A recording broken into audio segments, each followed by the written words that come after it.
How about them Cowboys?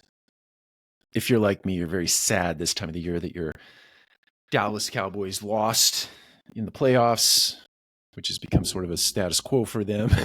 It's just terrible. It's very hard being a Cowboys fan.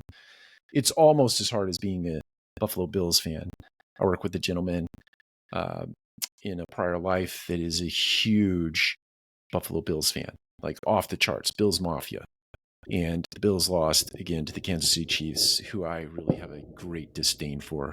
I cannot stand the Kansas City Chiefs and the fact that they beat the Buffalo Bills. Even though the Buffalo Bills beat the Cowboys, I was really pulling for the Bills to beat the Chiefs. Anyway, I'm way off track. How about them Cowboys?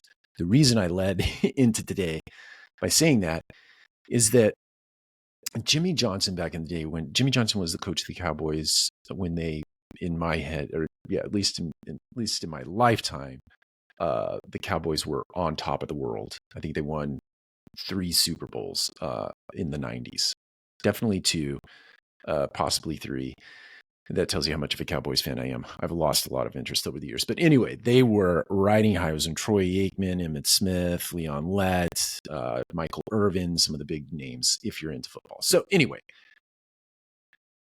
Jimmy Johnson had a formula for success. And the formula was PA+E equals P. And the PA stands for positive attitude, the E stands for effort, and the equals performance. So positive attitude plus effort equals performance. And I just want to unpack that for a second. This book many years ago, there are 2 sides to a coin, obviously the heads or the tails. In this book, it was used as a metaphor for positive thinking, or heads, and tails as negative thinking. And the book really unpacked the idea that a positive attitude, if you feed your mind with positivity, if you hang around positive people, if you're constantly and consistently doing positive things, your mind will imbue that as a theme, and the theme will always be expressed in the way of positive things in your life. Even on the downside of adversity, you're thinking positively. You're positively hopeful for what is going to happen in the future because your mind is just consistently positive. It's fed positive, so it exudes positivity. So positive attitude, it really is one of the pillars of success at anything. Effort is huge. Effort is very different than hard work. I've oftentimes read and believed that you could say to a child, you could say to a coworker, great work. And in my head, it's expressing sort of a negative connotation.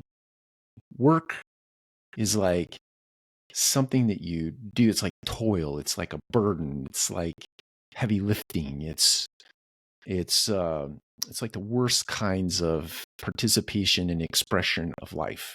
Work is. Effort, on the other hand, is very different. You can, in the world of running, you can exude the same effort and clock a 9:30 mile that you use to clock a 7.5 minute mile. Same effort. Same effort. Wrap your head around that.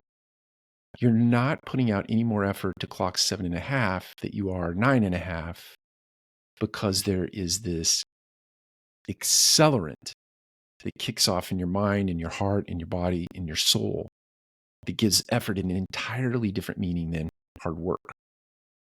Effort is something that brings vibrancy to you. It brings edification to you. It brings edification to others. When you've put in a good effort to get something done, to create an outcome, you feel better about that than if you worked really hard to get something done.